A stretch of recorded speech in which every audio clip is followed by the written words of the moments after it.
people have powerful feelings about the traffic in Los Angeles.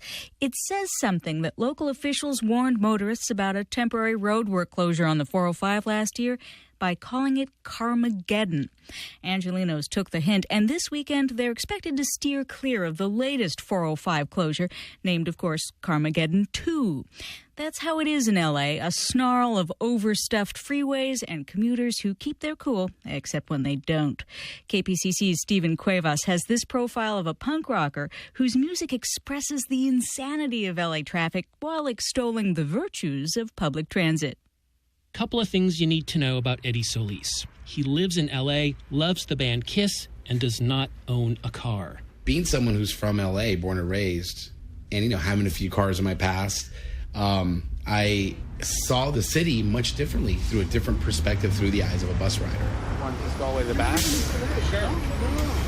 Line 18, Wilshire, Western Station. Just steps from the front door of his home, across the street from a tortilla factory in LA's Boyle Heights neighborhood, Solis catches a bus that connects him with the city's subway and the commuter train he catches to his day job at an indie record label in Hollywood. It just opened me up to little neighborhoods, galleries, clubs, bars, just everything. Just seeing what's out there, little pockets of the city. Solis's journeys aboard LA buses and subway cars informs a lot of the material on The New Los Angeles Part 1, Through the Eyes of a Bus Rider, the latest release by the singer-guitarist band It's Casual.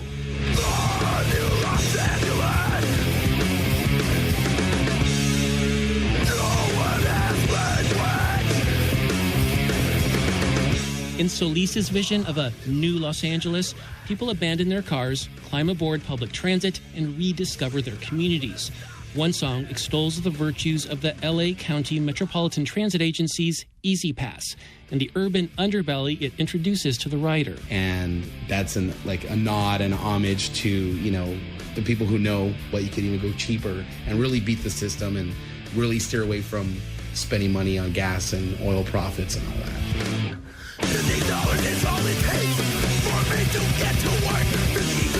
Is all it takes for me to witness racial tension, for me to witness illegal aliens. It's not to paint a negative picture, it's just my perspective of what is seen.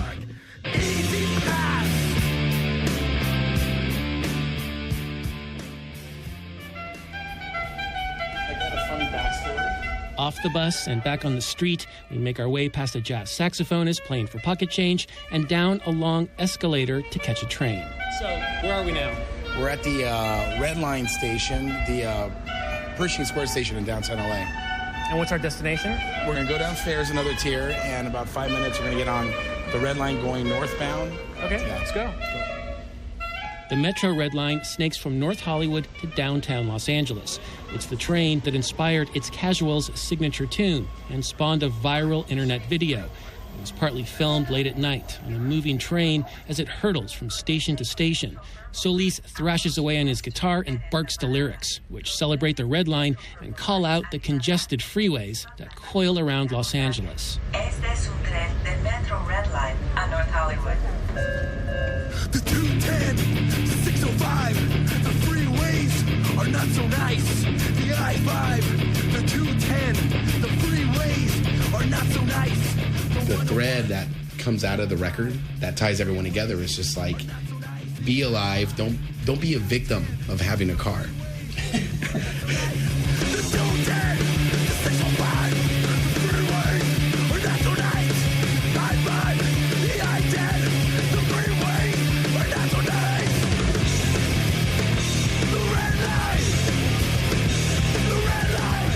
An MTA spokesman said he couldn't comment on Eddie Solis's furious pro-Metro message, but the Red Line video was a hit at the offices of Move LA. Eddie's done a good job. Thank you, Eddie. It's the public transportation advocacy group headed by former Santa Monica Mayor Denny Zane. He liked the juxtaposition of Solis blissfully riding LA public transit in one scene with scenes of the band raging against those notorious freeway jams. Eddie is all frantic when he talks about highways and so mellow when he's grooving on a skateboard and on the bus and on the Red Line. There's a metaphor for the transformation, from the, oh my God, I just got to get out of the traffic, to, hey, this is cool. I can mellow out. Or you can blast a tune like Too Many People as you claw your way across Los Angeles by car, bus, or skateboard. Los Angeles, there's too many people. I want them to go away, even though I think they're so afraid. Too Many People could also be a motto for It's Casual. Over the years, the band whittled itself down to a power duo of Solis and a rotating cast of drummers. So you may think the burly, bearded punk rocker just can't get along with freeways, with people, or his native L.A. Not true. I love it. I love everything about it. I've traveled throughout the U.S. many times, and I could never look forward enough to coming back.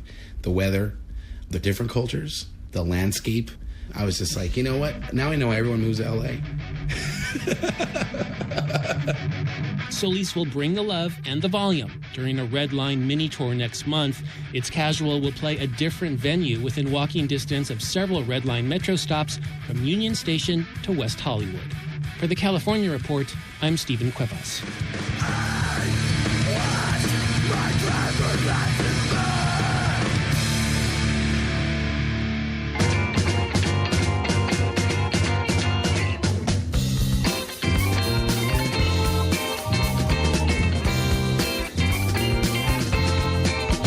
That's the California Report, a production of KQED Public Radio in San Francisco.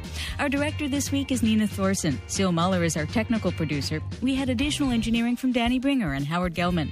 Thanks to Hank Hadley at KCBX. Our online team includes Lisa Pickoff-White, David Marks, and Don Clyde. Our interns are Catherine Borgeson and Rachel Johnson. Tyke Hendricks is our elections editor with production help from Tina Lauerberg. We had editing support from Paul Rogers. Victoria Malione is our associate senior producer. Ingrid Becker is our senior producer. The news director is Bruce Kuhn. I'm Rachel Myro. Thanks for listening and have a great weekend.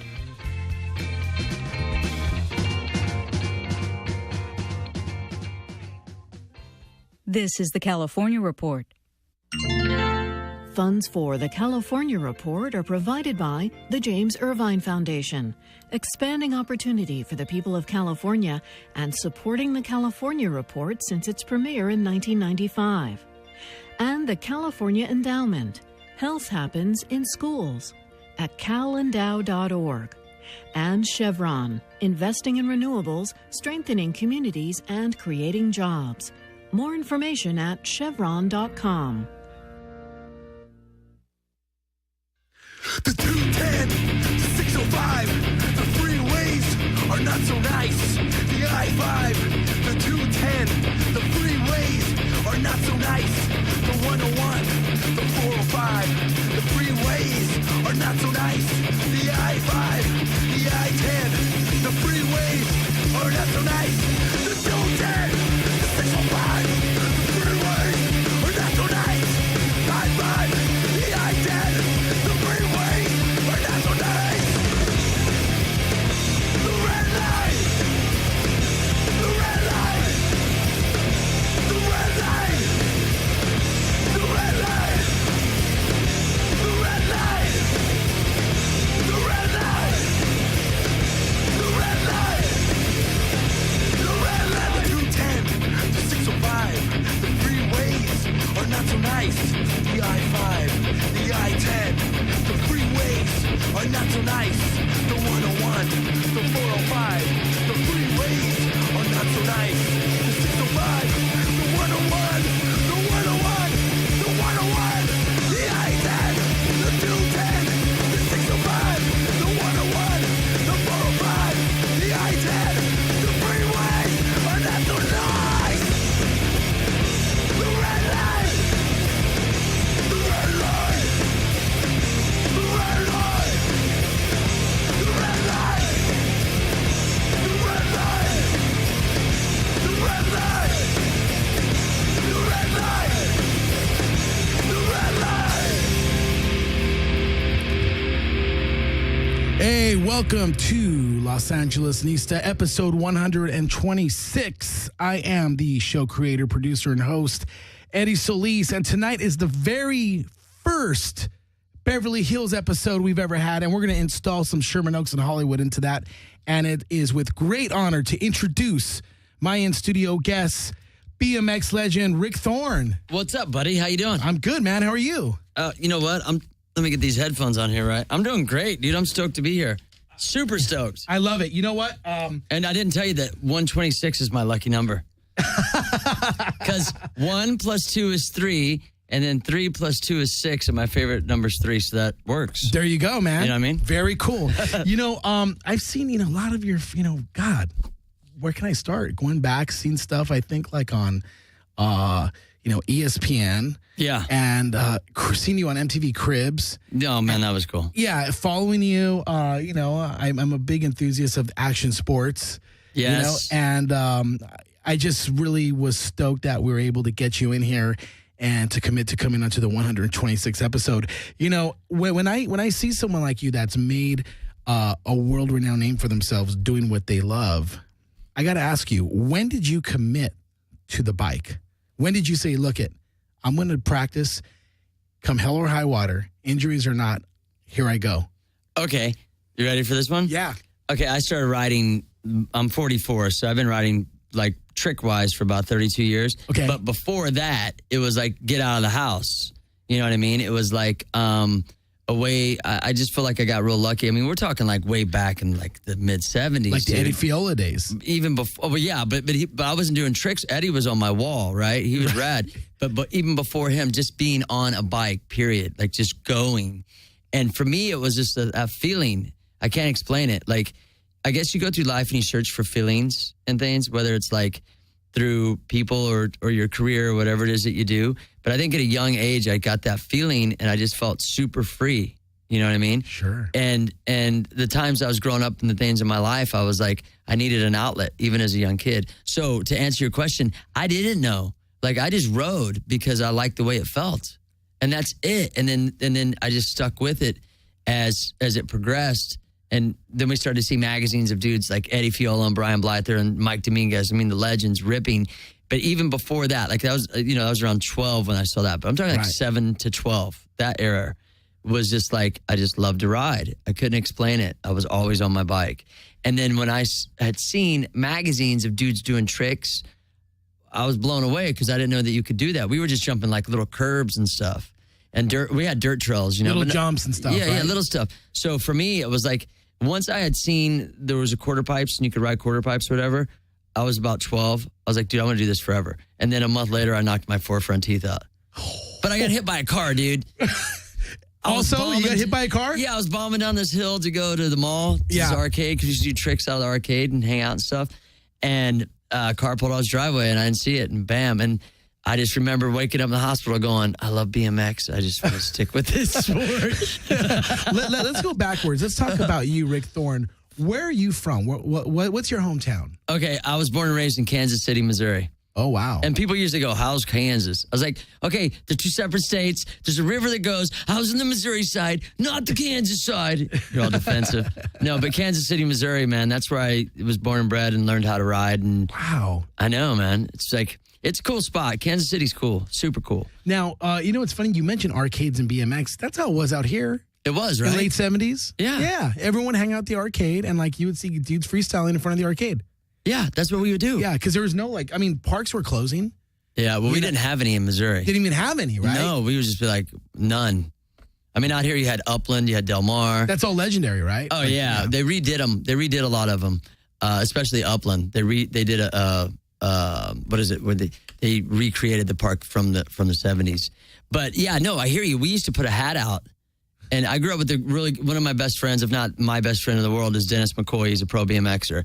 And he was just the drive to me. Like, he was the dude that I looked up to. He was a couple years older. He was always the best, right? We had a group called the BMX Brigade. No way. Yeah, because in school, dude, before like people were like, we want to be gangsters and all this stuff. Yeah. There was 2 people. Okay. There was the stoners, right, and the jocks, right, and then obviously the little preps. But we weren't really in a rich neighborhood. And then there was the BMX Brigade, dude, and they hated us. And all their kids got to play me in a video game later in life. Oh, I love that. So the BMX Brigade, they were like these elitist asses. We were, and we wouldn't take. And the best part is we would just be such smart asses. Totally. Totally. Like just to get chased. Because we knew all the routes get out everywhere, right? So we go up to the arcade. It was a brigade time, dude. We'd be doing tricks and put out a hat, and Dennis would be busting out. And like, I mean, my friend Dennis was the number one pro in 1985. So we're talking from the 82 to 85. Like we talked earlier, like 3 years is a long time when you're that age. But when your best friend becomes the number one pro in the world, that just inspires you more. I was blessed to hang out with that dude because I learned a lot from him. Sure. But, you know, we would go up to the arcade and we'd hang out. And then at school, they would hate us. They'd see us out at night, and at school, they didn't do anything. You know, they were just like, you know, no fight. You know, they didn't fight in school, but they like the brigade. And we just stood up for ourselves. But we weren't thugs. We were just like, you guys are just mad at us because we're having fun. And we're doing what we want. Yeah, and people think we're cool. Yeah, we're totally getting rad. And you guys are just like bumming because you got a car, you got a girl, and you got a job, and you're already 16, totally grown up, and you're sucks. losing hair already. Yeah. And like, I mean, don't get me wrong, having a car and a job. Nothing wrong with that. It's totally rad. But at 16, when you're dreaming of being a pro rider, come on. Those are obstacles, dude. You stay away from those. Right. Car, forget about it. Like that means you got, unless your parents are rich, you got a car payment, dude. Yeah. That means you got to work to pay that payment. Right. And you're bye-bye, no more 30 hours a week. Or 20 hours a week. I mean, nowadays it's different because dudes could get sponsored. There's more money. Sure. People could have cars younger. But we're talking like when there was nothing really. Yeah. I mean, you couldn't even. The book was being written. Like there was no like industry yet, like for bikes or skateboards, really. No, there was a little bit, but in our area, no way. Yeah. Like it was all SoCal. Everything was SoCal. Oh, yeah. San Diego, OC, LA. Yep. And then the Valley was where a lot of bikes were made. Actually, my buddy, I got to give him a shout out right now. My buddy, he does my merch for me. It's called Merch Method. Yeah. And he has a museum in the Valley. His name's Tommy. It's called The Relic. And he has like a grip of old school bikes restored. Because he was telling me a lot of spots in the Valley used to make bikes, you know, Diamondback and this, that, So and was the other. Diamondback in the Valley? I'm going off the top of my head, but I could have swore he said Diamondback, but there was a lot of companies. I don't want to quote me because there'll be somebody going, dude, that wasn't there. That was What about there. Skyway? Skyway was more up north. Okay. And they came back recently and they started making, I got a front tough wheel on my bike right now. No way. Yeah, I love toughs, dude. But Skyway's rad. But I don't know how we got on that subject, but the whole world, how we were as kids growing up is just like, we found something, you know, it wasn't written. We just were having fun. And then as we started to see like what the kids in SoCal were doing, everybody, when I was in Missouri, even when I was a pup, people would go, hey man, where you from? You from California? They would hit you up? Like, because I just was so fascinated with California. I was into the lifestyle, but I was in Missouri. And so like And you were immersed in that life. I was. Like Vans and Ocean Pacific and on down the line, you know. But was there Miller's Outpost back then in Missouri? No, there was Kmart. Is that where you buy OP? No, well, yeah, you could. Or they had some stores at the mall. But we shopped a lot at the thrift store because of the money we made. And so I shopped at the thrift store. I was like 19, dude. Wow. Like, I mean, yeah. It was rad, though. But when grunge came out, I was like, dude. You're on top of it. Dude, what are you talking about? Like, I'm not buying the flannel because of Kurt. I'm buying it because, like, we're broke right now, dude. Yeah. You know what I mean? Like $8. I respect you. He probably bought it because he was broke, too. But come on now. Exactly, man. Yeah. So let's talk about the first time you got sponsored. Oh, awesome. What year was that? The first time I got sponsored was, the first sponsor I got was a bike shop sponsor. So it wasn't like really like a legit sponsor. It was a shop sponsor. Yeah, so we get like a discount, 10% off, and we would do little shows and stuff. And I was about 15 maybe. Yep. But I started doing shows with my buddy Dennis. Dennis McCoy. Yeah, the BMX Brigade shows. And out of like 50 brigade members, dude, and we were a pack. We'd do all night rides. I mean, we would like the cops didn't like us. The area, no one understood. I mean, this is before you turn on the TV and understood what BMX was. I mean, no one understood why there would be, nowadays you'll see like 200 dudes on fixies running everywhere and people are like, that's cool, they're having fun. But back then you're seeing like 50, 60 teenagers on BMX bikes with long hair and feathers, you know, short shorts, OPs. Oh, going, like, yeah. what are these guys doing? They're different. Get them. Yeah. You know? The jocks would be like, pull up in their pickup truck. They all get out. Oh, yeah. Get them. Yeah, but they would never catch us. Right. No. We'd be like, feathered hair. Yeah. Corduroy shorts. Oh, yeah. Vans. And probably like what we would have on? Oh, yeah. Like maybe a Molly Crew t-shirt or something. But like the deal was, dude, it was like, we would just antagonize them. Like, the best is, come here, and be like, oh no, I think my chain's broke. Oh, they're like, yeah, I got this little brigade member, I'm gonna get him. And we'd go, sucker, and take off. Or, oh, I think I got a flat. You know, like, yell it out loud. Like, that's hilarious. Like, even if you got a flat, you'd yell it to, like, the dude chasing you. I think I got a flat, guys. Just taunt them. Yeah, all the way. So shop sponsors, obviously, that you know, with skateboarding, bikes, surf, it comes. That's always the first thing. It is, but BMX is quite differently. Tell me. Okay, in the BMX world, there's only a handful of like really good shops to where you can go in and buy like a complete bike and have all the parts that you need. They do exist, but it's nothing compared to like the way the skate world is, and obviously the surf, you know, and the snowboard and et cetera. It's like a lot of stuff is still mail order through BMX, even though there are quite a bit of shops, don't get me wrong. But like when I was living in Missouri, I had to mail order everything because no one was really doing it. There's no shops carrying all that stuff. Right. And what they do carry is more what people do, like mountain bikes and road bikes and stuff, because more people do that technically than BMX. Because if you go road biking, you're not going to ride a 20-inch bike. I do. I ride 10 miles a day on my BMX. Awesome. A day. I'm not going to go ride an exercise bike in a gym when I'm a pro BMXer. Sorry. Ain't going to happen. I'm going to go bust out on the street, dude. It's way more fun. And don't no you one feed looks off at you the weird, energy? too. And don't you feed off the energy of the street? Look, in LA, the street with my headphones, they're free. It reminds me why I started doing what I do.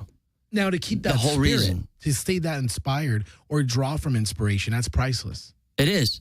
And the only difference now is I used to have a big Walkman with cassettes, and now I have a little iPod. It's pretty dope.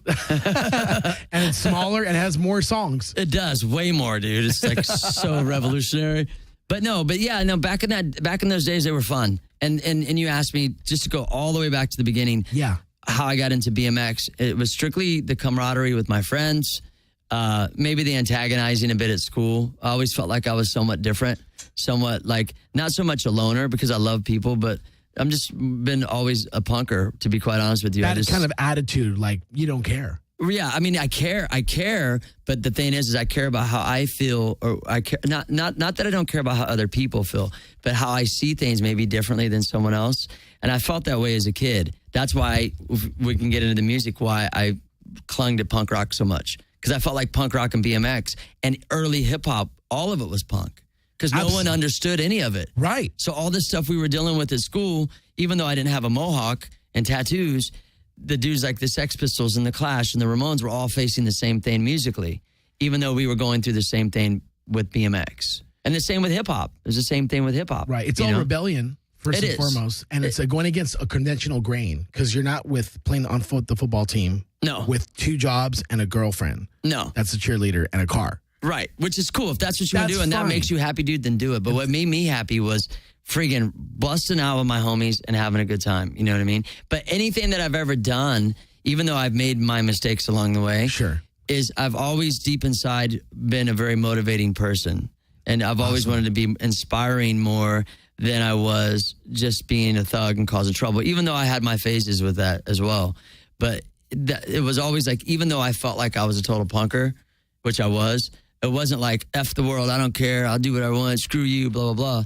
We had anger issues, but we used our BMX to deal with it. Well, you guys, You know what I mean? It was therapy. I mean, totally. The ability for one to express himself through art and self-expression, whether it's music, art itself, photography, skateboarding, BMX, or surfing, it's an outlet. It is. Priceless. And it's the same attitude, but different instrument. Absolutely. So after you had your first shop sponsor. Yeah. Was that motivating? Like, okay, cool, man. I'm getting like acknowledged for this. Yeah, dude, I still have the same outfit. I saved it. What? I saved all my stuff. All of it. I've saved almost everything that I've got. Be it magazines. I got stacks and stacks of magazines. I mean, but I have my first jersey and we used to call them, they're called leathers, but they're not made of leather. They're like racing leathers is what they would call them.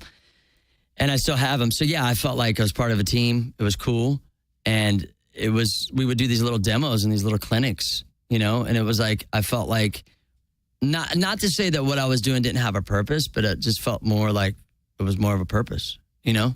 Yeah. Like you know what I mean? To show off and do your tricks and show your art. It was cool because then I had like a platform for that. Before it was just like sporadic with your buddies and having fun, which is cool. But doing a show was like rad. Like this, okay, It's on, you know, and that's how we trained ourselves for contests, I think. At least I did. Yeah, you had a routine. And you knew what your capability, you're like, I'm going to do this here and that there. Right. Yeah, no, totally. And you would have, you know, we would start off with like bike shop shows, and that led to car shows and boat shows and then state fairs. And then along came the X Games. God bless them. I'm never doing a state fair again. Unless you pay me a lot of freaking money, pay like Joan Jett money, I'll do it. Pay me Eddie money, and I'll do it. Hey, if the state fairs are playing Styx money, you're there. Oh yeah, dude. That's Meatloaf. Paradise by the Dashboard Light. I'll do that. If they're playing can you Styx still get paid money, there? Yeah, you can. You're there. Yeah, no, Styx money? Yes. What was the record? That's a lot of money. Come sail away. Come sail away. That's some serious stuff, dude. That's big time. I'll do it for that, dude. But for $100 a day. Would you even grow the Coke mustache? If it's the price is right, yeah, dude. I know a sick makeup artist in Hollywood. Let's get one put on there, dude. Did I sell out? No, I have kids to feed. Leave me alone. Hey, man, let it be, right? Yeah. So let's talk Beatles money. Did you say Beatles money just now? Beatles money is great. That'd be sweet. And then Rock and Roll Hall of Fame. Oh, yeah. TV money. Well, you got a TV under your hat, all that stuff. Let's talk about, let's go through the timeline here. I love this. You like this? Yeah. All right. I just hope I'm not talking too much. No, I love this. Okay, we're going to fill this beautiful platform of 2 hours with all your information. Awesome. And it's going to be here forever. And my social security number and my credit card number. Yeah, you're supposed to leave that. We got to leave a photocopy. We got to photocopy your driver's license and your social security number. Oh, I brought my passport too, just in case. So we have, what I want to know is someone in your shoes at that time. I mean, because, you know, again, like there's not really a framework for this industry yet. I mean, it's Eddie Fiola, Mike Dominguez. And Brian Blyther. Those three guys were like the big guys. Yeah, I mean, there was other guys too. I mean, there was Martin Aparicio, there was Woody Itzon, there was, but the guys that stuck out at the king of the skate parks was Brian Blyther, Mike Dominguez was so ahead of his time, and Eddie Fiola. And that was for me. Those were like the dudes that like were all over my wall, especially Mike Dominguez, man, because but the thing about Eddie, Mike, and Brian was they all had different styles. And that's something I just want to like comment on BMX is that like, that's the whole reason, dude, I got into this sport was I felt like I had freedom to be me and I had a voice for me to create my own style. As an individual. Yes. And as I grew up in punk rock and hip hop, because the music was very influential, there were so many more characters in hip hop and punk rock back then. Do you understand what I mean? Yes. And somewhere along the line, everything's gotten diluted where everybody rides the same, raps the same, does it the same. Music's the same. And it's crazy. It's like, don't you understand why you're not making it, dude? You have to be you. It's okay to be you. There's no formula. And that's the whole gravy of it all, dude. When I got into riding, there was no freaking formula. It was okay to do what you wanted. And then somewhere along the line, when money and opportunity get involved, there becomes a formula. Dress this way, say this, do these tricks. And I've always been not a rebel against the sport. I'm not against the sport, but don't be against me because I openly, freely do what I want and say what I want. Not that it's a bad way. It's like I do my style the way I want to do it. That's the whole reason that I ever got involved. It wasn't like to beat that guy at a contest, to make a lot of money, to be sponsored, to be famous. It had nothing to do with that at the time. Right. At all. You know, it's a great example, which has a lot of lineage to your story is, you know, the pro skater Steve Salva. Oh, yeah, of course. I know him. Salva? Yeah. He was in here. And he came here too? Yeah. Oh, yeah. That's rad. He was in here in January. And he said he played football. He played baseball. He played all the sports. And he's like, once I learned how to skate pools, he said, I was really into the fact that I could do this on my own and not rely on assholes. It's true. Like, you know, jocks on your team. Yeah. And he was like, he says, and the first time I won my first contest, I had like all this money, a bunch of product and a trophy. I'm like, I'm over it. I'm just skateboarding now. That's awesome. You know, so it's kind of the same freedom, thing. Dude. Yeah. And like the ability and the freedom to be your own team.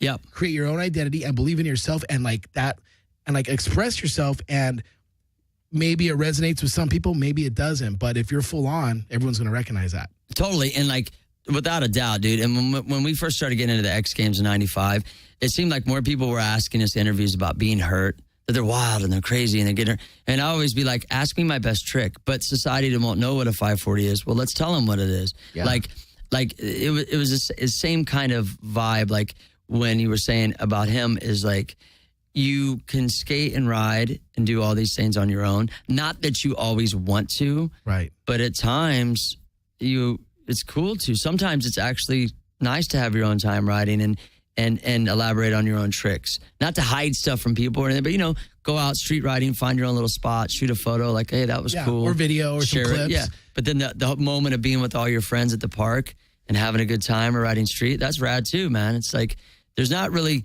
What I see with people sometimes, maybe I could be wrong here, but it's not one way or the other, especially within my sport. It doesn't have to be one way everyone dresses, one way everyone rides. The difference I see in other sports is it's okay to be you. You know what I mean? And I always felt that way with riding. That's the whole reason. I'm telling you, it's the whole reason I started riding. I wanted to get out of the house. I wanted to feel alive. That's it. Bottom line. It's the ultimate expression. You play a sport, a team sport, a conventional sport like basketball, soccer, baseball, football. It's fine. However, but I think like what you and Salba share are like, dude, like I'm doing this on my own, and I don't need to rely on 9 different personalities on the field with me, or someone yelling at you to do this. Yeah, you have to be a very self-motivated individual at the same time. And let me ask you, didn't your discipline that you taught yourself to learn tricks and pursue the progression of BMX apply to life in general, to like not give up and just keep moving forward? Oh, yeah. Oh, without a doubt, dude. The things I just went through in my life, and I have no problem sharing them. Okay. If you want this right now, we're going to keep. Okay. To answer your question, in the last year, and I don't say this out of any sympathy, no poor me, nothing. I'm past that. I'm a motivating person, and my story is out of motivation. In the last year, I've gotten divorced for the 3rd time. Now, you say 3 times, wow, you must be this wild, crazy tattooed guy out. No, the pattern is I needed to change my vibration as a person, okay? And that's what I've done because I was attracting the same person. Does that make sense? Yep. Okay, now you're talking about hanging in there and not giving up and applying what you've learned from riding into your everyday life. House, gone. Sponsors, dropped. Bankruptcy. IRS, lawsuit, all at once. Now, I'm not embarrassed to say any of it. It is what it is. I went, whoa, man. I was like, on the outside, like, what up? On the inside, I was like panicking with fear. Like, I got 2 kids. Where am I going to go? Where am I going to go? And crazy thing that you just said reminded me of all this. I started going through old videos. I had to get rid of my house, go back to an apartment, the whole deal. That's tough when you make it from Kansas City to Beverly Hills on your own. Bottom line. I bet. I don't care what anyone, people go, oh, you don't have to live in Beverly Hills. But guess what, homie? That happened, but I was an accomplishment. Yeah. And no one did it for me but me, right? So to answer your question, long version, I started doing these, what is it? The VHS to DVD. Oh, okay. You started transferring everything. Thank God I did. Because it opened my eyes back up to what I've done, who I am, and where I've gotten. And at the time when I was going all through that BMX reminded me to get back on the horse with everything that I'm doing. Do you know what I mean? Yeah. And so all the things that I've learned through riding, I applied to all those other things in life that are like no fun. But then when you let it go, like Frozen, when you let it go, it's so easier, dude. And guess what? What's up, bro? And guess what? By the end of all of that, and I don't mean to take it all deep and dark, but that's just me, dude. By the end of that, I realized that what got me there and where was going to get me out was riding. It's rad. It's beautiful. Well, yeah. I mean, like I didn't mean to divert the conversation into that, but you sparked something that said, did you learn the things you did through riding to apply? What's up, dude? To apply all through life, dude. And I'm just telling you, like some of the hardest things I've faced. And I always go back to riding to get that feeling again. It's a trip. That's great. That's great. I don't know what it is. You know, one thing I wanted to close this conversation with, what you brought up was, little did you know that the components to being, so disciplined through BMX and living out your passion would help, like, be a life coach. Totally. You know what I mean? Yeah, and I'm cool with it, bro. I'm solely, like, where I'm at. You just said all this with finesse, and a lot of people can't let go. Like, someone nicks their car. It's like, my car. It's like, well, what about your daughter? Yeah. You don't spend time with her. Who cares about your car? Oh, dude. Just get a new one. You got to spend time with your kids. Yeah. And from Shoals, the co-host, just joined us. Dude, it's good to see you, bro. Good to see you, dude. Listen. Death by stereo. Listen, I want you to tell us how the story, Ephraim, and how Rick Thorne met. I met Rick in the airport, right? In Heathrow Airport in London. Airport, Remember, London. we Yes, met. I do. You were in the Yes. airport in the bookstore, and we just started fucking shooting the shit, dude. And we're like, "Fuck, Rick Thorne, dude, no way!" That's how we met. Fucking guys are nuts. And then we stayed friends forever. And What year was this? Rick came back, had us on his TV show on Fox. Yeah, 5, 4, 3, 2, 1. He came to Troubadour and like filmed the show and interviewed he has stuff. a good memory. He has a good memory. Dude, it was amazing, dude. Like we were psyched, dude. Like I was like, "Fuck, no way!" I met Rick Thorne in the airport. There's Yeah, like, you know what I mean? hey, by the way, you owe me for putting you on Fox, dude. Okay. I owe you big. I do owe you big. You don't owe me anything, dude. That's Just a awesome. high five. High fives, I man. got plenty You of know those. I got plenty of those. So you know what I'm excited about is this is the first Beverly Hills Sherman Oaks episode. We haven't had a guest rep. That's that yet. tight. Yeah, let's do it, Yeah, dude. I used to Why rock. not? I used to rock the El Torito on Ventura. Oh, I It know, was my yeah. buddy. Sure, I know where it is. It's a Guitar Center. Did you get the friggin' fresh guacamole at your table? Table side, dude. Wow. But I would go there like we'll get into those details. But I'd go there with a pretty gnarly crew, and one guy lived in Sherman Oaks, and let's just say that he would just stay posted up with a Dodger jersey, and like reading sports, like the sports page in LA Times, and throwing down money so the cooks would cook him stuff off the menu, and he'd be there all day watching football. Wow. And so he was like a baller. I mean, he's my friend, but he was just so like into sports. So I'd roll in there with him, and it was just like you're treated like a king. So that's my Sherman Oaks. Oh, he called you and go, yo, you want to go out to Trito? Yeah, yes. Before you're done saying, do you want to go to El? Yes, pick me up. He has a lot of TV history. A ton of TV history, but film Who, history. me or the dude at El Torito? No, you do. right. Well, maybe he does too. I don't know. I don't know. You know, we got as far as his first sponsor and just mastering his craft of BMX. But like, what was your first pro sponsor? Where like all the manufacturers started giving you stuff and money, like where everybody started taking notice of you from that one sponsor. in Oh, okay. particular. Check this out. First, you got the bike sponsor. Yep. Oh, no, Yeah. sorry. You got the bike shop sponsor. Right. So you buy a bike at a discount, you think I'm balling, right? Then it wasn't like that. Our industry wasn't like that to where even though the top dudes in the sport were killing it, they weren't getting flowed a lot of money. Like if we were to go back to like 1992, Dave Mara, Matt Hoffman, and Dennis McCoy competing in Florida. Dave Mara won. There was 4 pros, I think, and the payback was all the money from the pro contest. They paid $100. Dave won $400. I mean, our sport really didn't start making a lot of money until the X Games. The only way you made money at the time, there was maybe 2 or 3 dudes. Maybe 3 that were making, like you heard so-and-so's making 30 grand. You'd be like, what? 30 grand? What? Right? But also dude was touring a lot. So we made money off of touring. Wow. So it's kind of the phases of like bands. Totally, dude. Just Nowadays, like punk rock bands. Totally. Like totally. our bands. Yeah. You know what I mean? like You our got to band. play, dude. You know what I mean? No one It's true. can sell a record. It's true. It is. And I have no problem with touring, but the first time Love it. I got on Hoffman bikes in 1992. Yeah. And I rode for his company for 10 years, but the first 6, I didn't get paid a dime. I did it free. Whoa. Because there was no money in the sport. And 92, you understood that, 93, though. 94, 95, X 96, 97 X Games. After that, the last 4 years, I made a salary. So at that point, I had rode 14 years of my life before I made a set salary. My first paying sponsor actually was a shoe company called Airwalk. Airwalk. Nice. Yep, and that was around 90. The lace savers on top. Yeah, that was around like 93 or 4 or something. They're paying me a couple $100 a month. And I was like, sweet. And they sent me to Australia with Tony Hawk on the Big Day Out tour. And I went from like I was doing 500 state fair shows a year. 500? Yeah. No, I'm not even kidding you. I do What? 100 just in Dallas. If you did a state fair of 24 days, 4 shows a day, there's 100 just in Dallas. Oh, my. That's 100 under a month. And guess how much I made a day? $100 for 4 shows a day. $15 food money. Honestly? It was gnarly, dude. How much of a physical toll did that take on you, dude? I'm still pretty strong, but I mean, It's got took to. a little.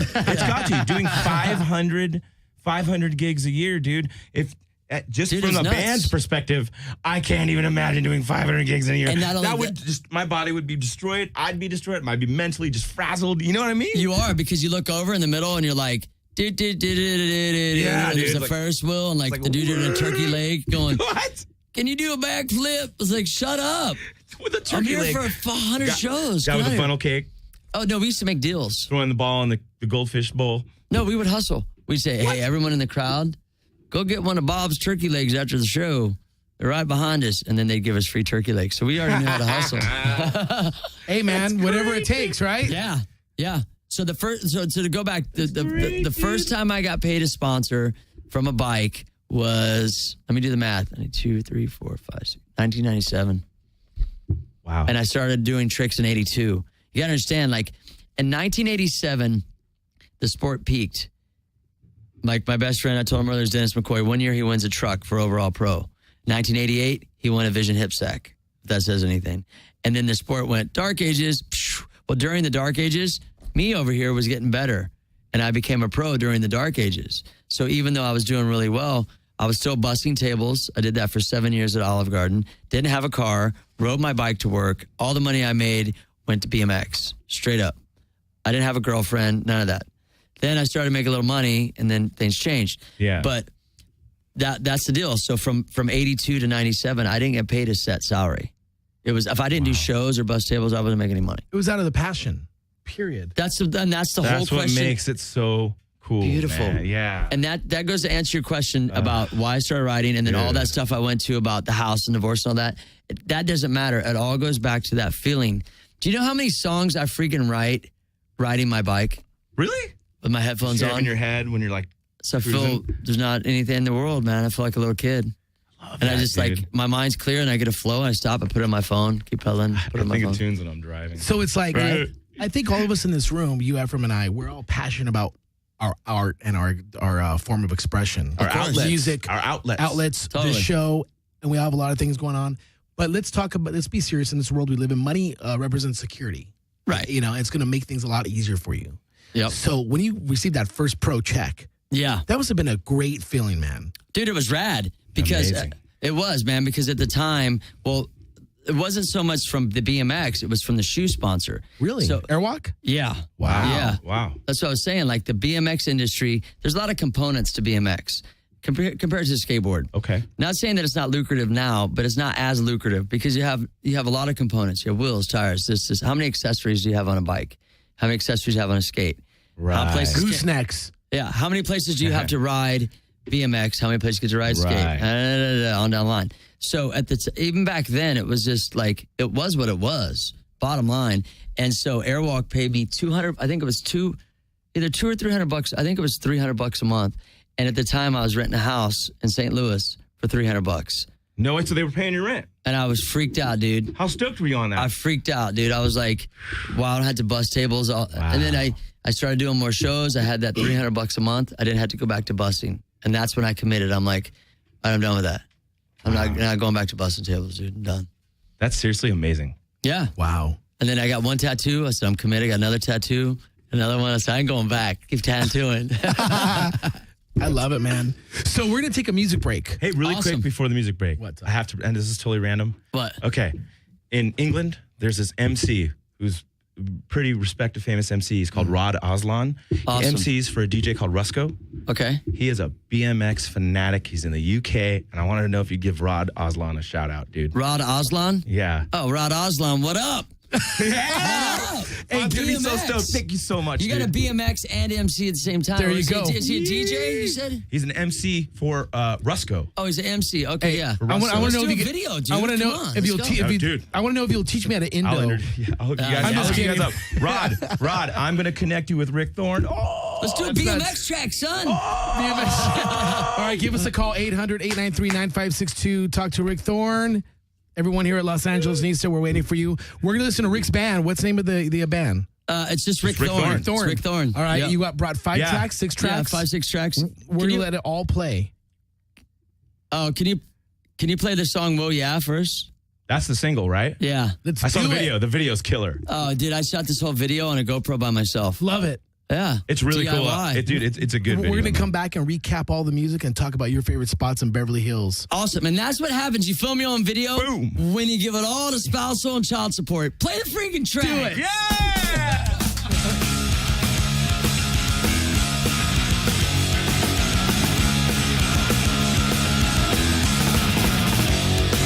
Tonight's the night and I'm feeling alright. Gonna get loose and not be uptight. Good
frustrated, sitting by the phone, ugly, guilt, shame, anger, hatred.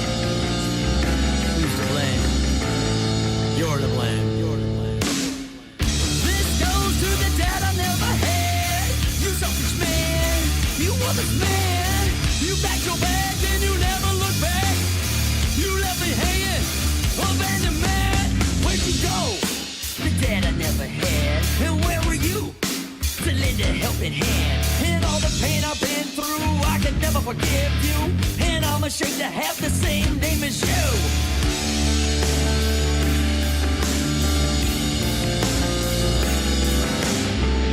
This goes to the dad I never had. You selfish man, you worthless man. You packed your bags and you never look back. You left me hanging, abandoned man. This goes to the dad I never had. You selfish man, you worthless man. You packed your bags and you never look back. You left me hanging, abandoned man. Where'd you go? I needed some advice, and where were you? My role model of life, the only man that I could trust turned his back and he made her rough. The anger, blame, guilt, and shame, I was always lost. Where'd you go? To teach me self-respect, and where were you? You made me feel less. I'm embarrassed to say that I came from you. Cause all that you do, I'll never be like you. And I know that you never cared about me. And that's okay. But you gotta take this to your grave. You walked away from your responsibilities. You're dirty! So keep on running. I see you running. So keep on running.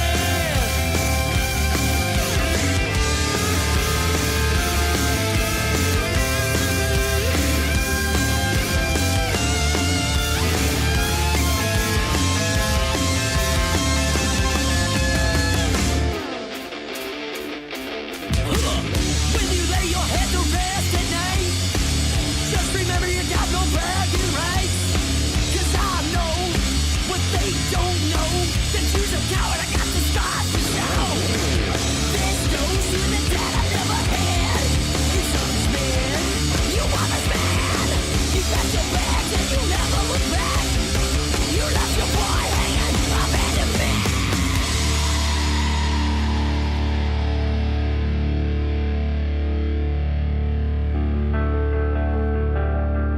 There was a time where I thought I needed you, but I never needed you. I made me. You did not make me. Close the door.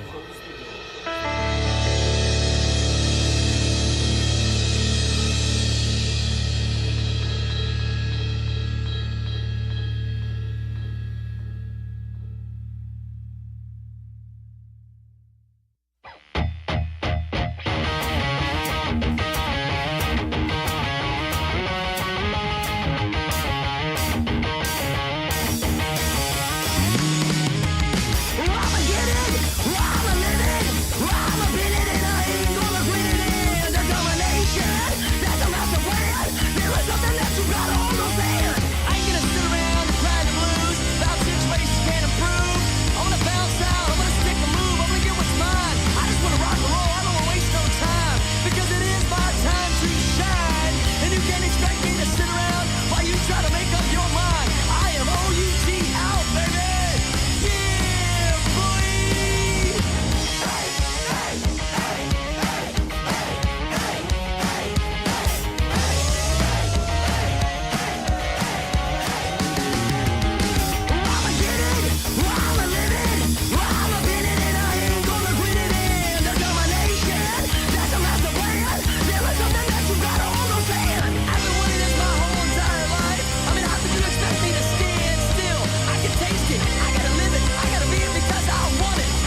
much fire, too much love, too much heart for what I wanna be.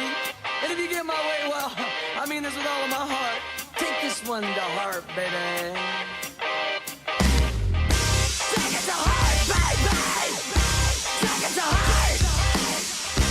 Take it to heart, baby. Take it to heart.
Sometimes you just wanna run away.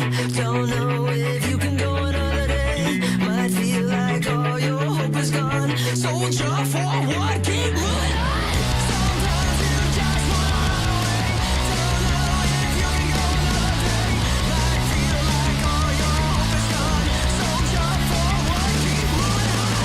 I know sometimes it can be hard. Life is rough. Don't give up. Life is rough. Don't you give up.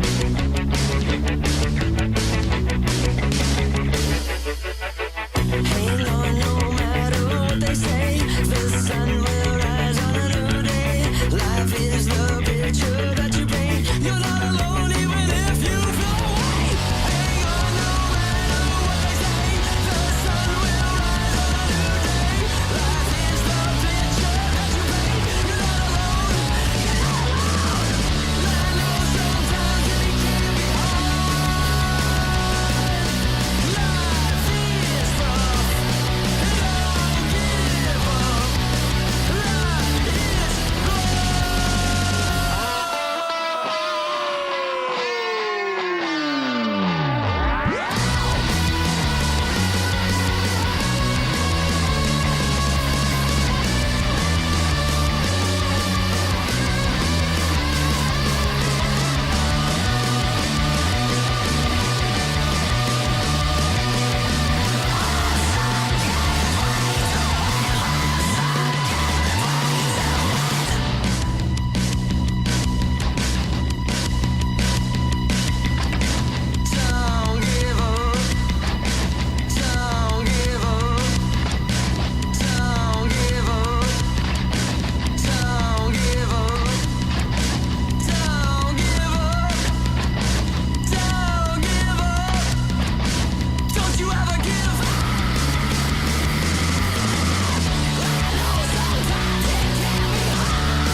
me around, can't rain on my parade.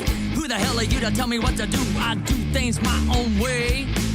I'm not giving up, and I had enough. I'll chew you up and spit you out. Won't settle for less or second best. Can't change my mind, no doubt.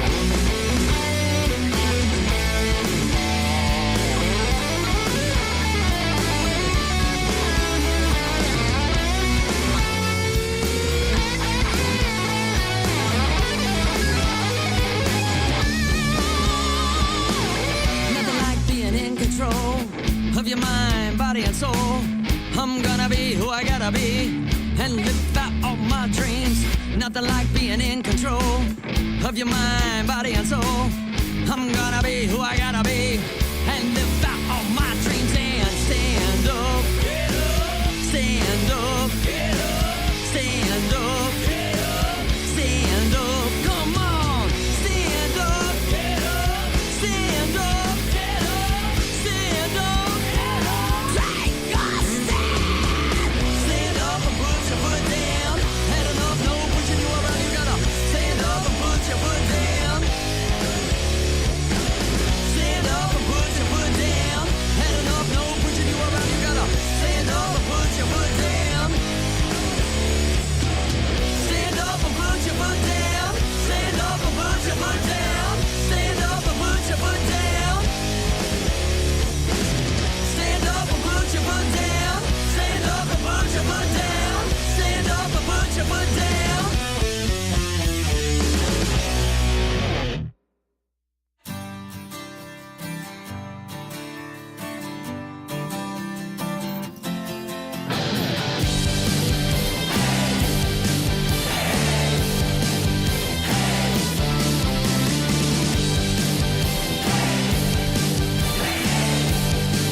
just all drunk, like upset. It was like the week after he died, you know? It was bad.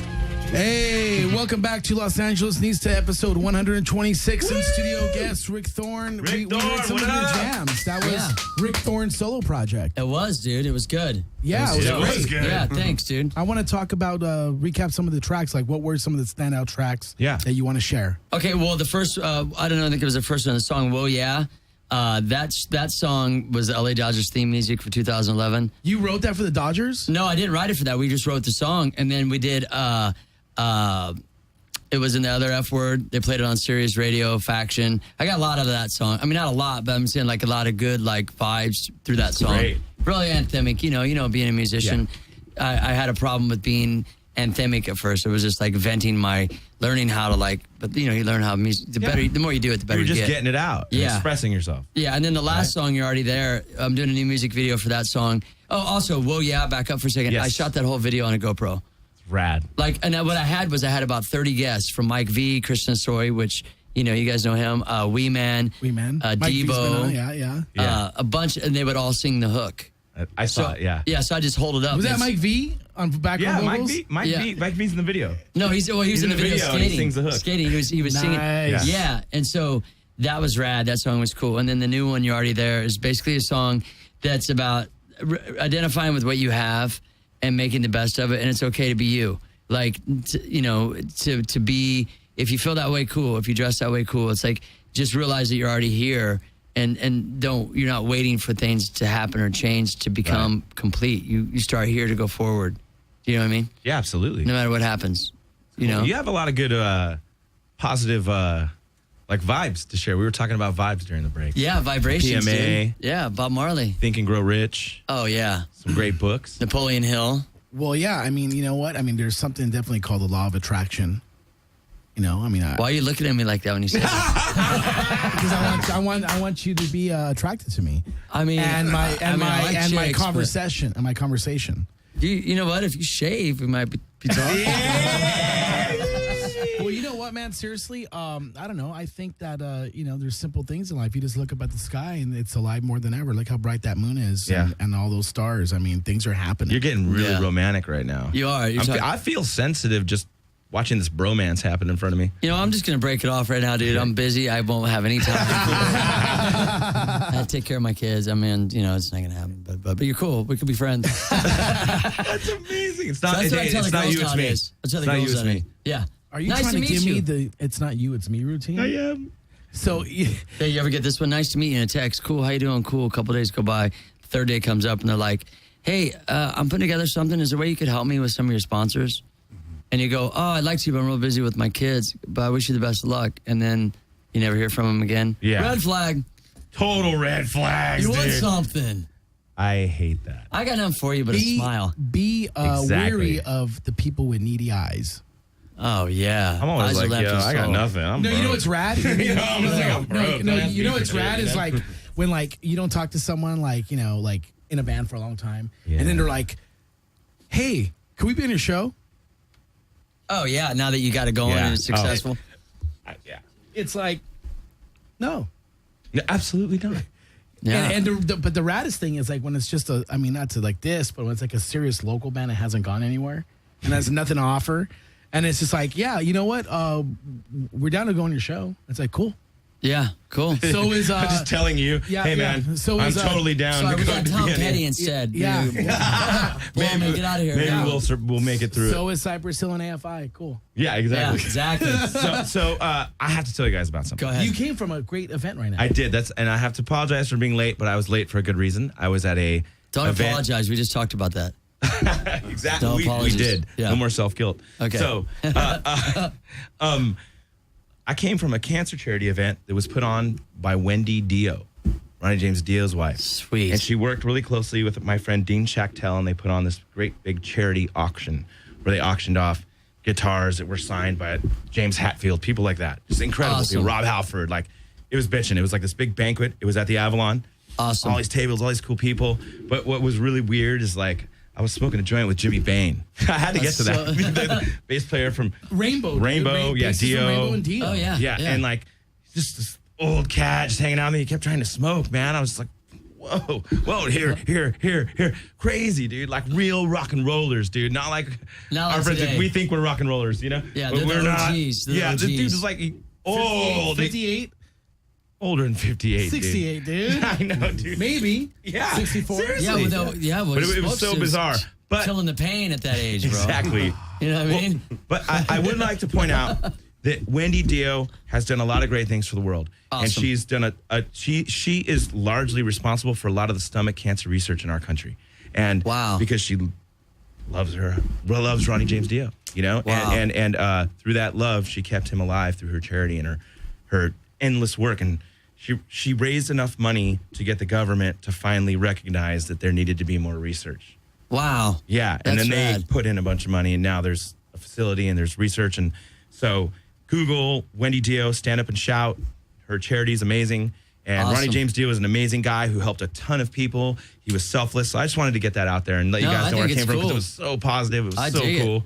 And Jimmy Bain said he wanted to come on the show. Do you know how epic that would be? No, Cypress Hill.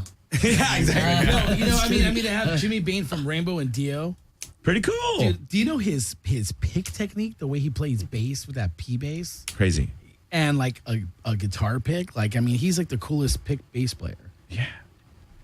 I think he'd be a good pick for the show. He's also a crazy stoner, apparently. You guys didn't get the joke. He'd be a good pick for the show. Yeah, that's right. We need. I've told. See if you agree with me. I've told Eddie that we have a lack of sound effects. I need to have like a button when you say. Okay. Ooga. I need the button with all the sounds. Said, ladies and gentlemen, Rick Thorne, and I thought there'd be like this. See, we and we're in the background going, yeah, bro. There was a gong that you didn't hear. It was mixed out. Oh, I've heard those my whole life. Okay. No. I mean, hey, you know what? We're not like everybody else. We're doing intellectual talk radio. We're bringing Los Angeles to the forefront, and that's why we're going to talk about Beverly Hills. We are. But I'm going to tell you about one thing. I want to back up 1 second. You were talking about people that want to come on your show. Here's another scenario. You might know this one, and you too. You got the last sheet of plywood on the ramp. You got one row of screws left. You're down to the last screw. You're getting ready to put it in, and you hear, "Hey, bro, can we ride?" And you look over, and it's all the dudes that said they'd help you the last 2 months. That didn't do shit. And you're like, hell no! Down to the last screw almost every time. How many we got left, D? 2 more. Oh, go on the last one. Hey, man, is the ramp done? Oh, what? Ah, you son of a... You're all, hey, fuck you. I'm the first guy that's going to ride this ramp. Yeah. I make them watch me, dude. That's you guys sit there and awesome. watch. Totally. Hey, tell us about the legendary foam pit that used to be it was at your old pad, right? Oh, yeah, that one. You used to launch into that. I did. You've seen those videos. Yeah. Dude, amazing. Okay, how deep was it? The foam pit's not that deep. It would probably be about 6 feet deep. Oh, that was it? Yeah, well, because some are deeper. Like the deeper you go, the harder you... We found a technique that works pretty rad. Okay, let me say how we started. We first started jumping in the snow in Missouri and then the lake. Because lake jumping was like how we would learn tricks or go for tricks in the lake, but you could still get jacked. Still get jacked. Dude, hitting the water that hard, biking smacking your head. Yeah. Yeah. But foam pits, the one I had in my backyard, as a ramp house I used to have, what we did is we would make couch cushions. We'd find a bunch of couch cushions. Yeah. And those you could stand on and you wouldn't sink. Like a piece of cube foam. Yeah. If you put your hand on it, it's going to smash. Right. So like you go to some foam pits, it's real hard to get out and you need a rope and stuff. Right. Because you keep sinking. You keep getting out, you keep sinking. But what we did is we would do a layer of couch cushions and then random little pieces of foam to where like you would land, but you wouldn't sink. You would just kind of almost bounce a little bit. Yeah. So it was way easier to climb out. But the only problem is we didn't cover it when it rained. It got all mildewy and that's so nasty. And then the sun would hit it. Yeah, the sun would hit those little cubes and then they'd flake. So when you landed, you get all this flake stuff all over you. God, dude. That's what happens, dude. The hood, yo. Keep it reals. We keep our foam pits reals, kid.